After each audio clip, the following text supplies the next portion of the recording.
Bonjour ba Congolais. Comme on a Manassé, d'ailleurs le part il y a Nzambe pour la mboka oyo. C'est vrai que Bobonde Limingi, Bible le il y a un temps pour tout. Maintenant c'est l'état.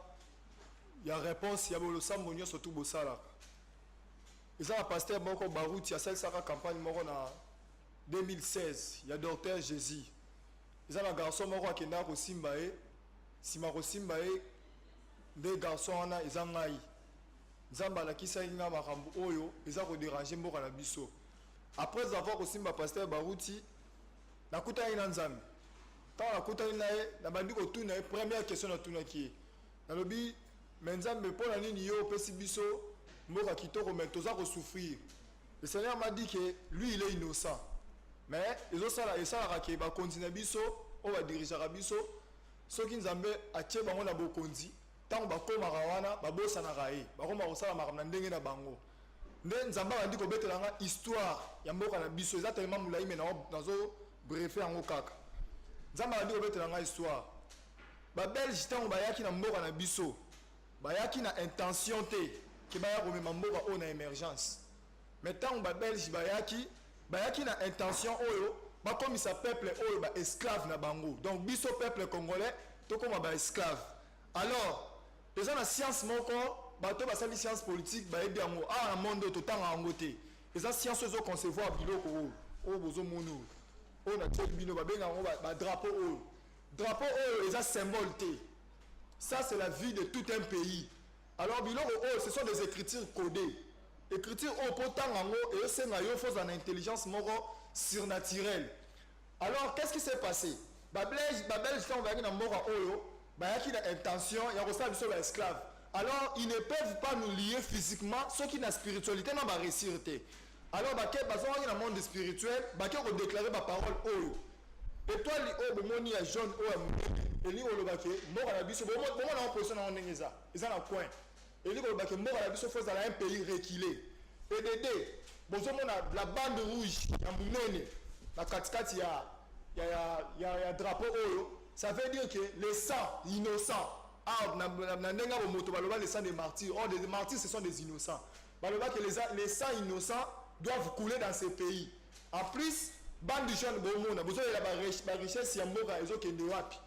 de richesse, c'est la richesse de notre pays. Donc, ce qui veut dire que la richesse n'a pas exploiter en haut. Et puis, les couleurs bleues, le bleu là symbolise la paix. Mais la couleur bleue, divisé. Ce qui veut dire que kimia. Ce sont des choses qui sont déclarées dans le monde des ténèbres. Et puis, bazu et loko va exposer sous forme de drapeau. Les influences et ceux qui n'a peuple congolais en 1960. Et puis, tant nous avons Patrice Emery Lumumba, na bandeko surtout boyebi wana na histoire va déclarer indépendance. Tant nous avons bango que loko bozo souffrir voilà la cause de la chose. Donc mona Lumumba va déclarer indépendance. Fumona mi soubia peuple congolais. Tant on te déclare indépendance, drapeau ils ont insulté. Drapeau est koyaki. Tant on koyi, notre Lumumba ekotika biso drapeau il y a 6 étoiles. Oh ezaki na 6 étoiles pembeni ya mike, na étoile moko ya munene. C'était ça la vie de ces pays. Les 6 étoiles wana webi na drapeau à musée, on va tapalu ba osala la sikoti lelo. Et nous on a les 6 pays puissants actuellement. Que les 6 pays puissants vont reculer. Étoile wana munene au mona rawana, c'est notre pays. Donc c'est-à-dire quoi? La RDC sera une grande puissance. Alors dans le monde des ténèbres, tant que que celui qui s'est évolué dans la vie, on sera épaté, on nous a étouffés. Le président Mobutu connaissait la signification de la chose. Et quand lui il est venu, il n'a pas voulu remettre la chose ici. Parce qu'il était un vrai patriote. Et puis Mouzé Laurent Désiré Kabila Tamoye, souvenez-vous le peuple comment le discours naïe. Il disait toujours qu'il serait notre Lumumba. Tant Mouzé Kabila Ye, on a un drapeau et la salité.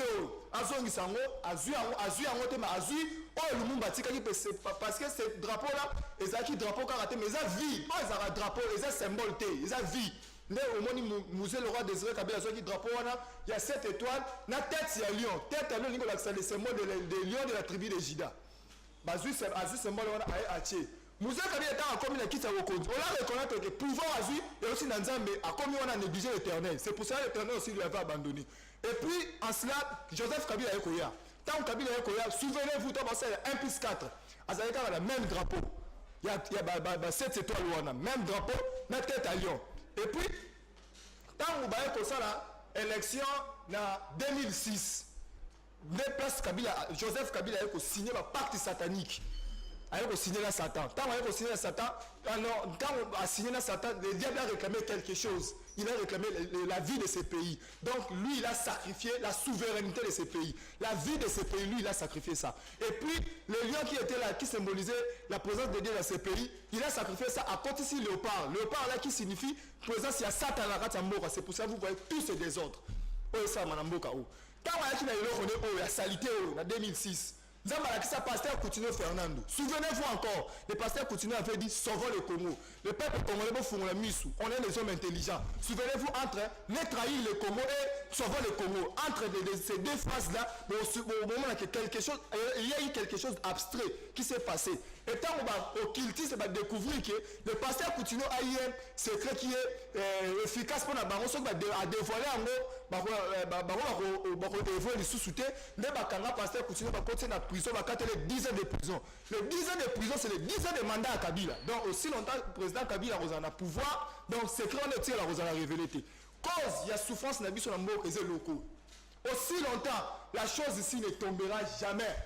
On sera toujours dans la même situation. Même si on prenait Obama, il vient diriger ces pays. On sera toujours sur cette influence-là parce que le pays est soumis à la malédiction. Ça, c'est une malédiction. Ça, ce n'est pas une vie. Oh, ils ont les beautés, le peuple congolais, ils ont les beautés, ils ont vie. Bon, aux États-Unis, ça fait déjà 47e président, mais pas le même drapeau. Pourquoi il va changer de drapeau? C'est pour vous montrer que vie aux États-Unis, mais si même les locaux, on vient de négliger.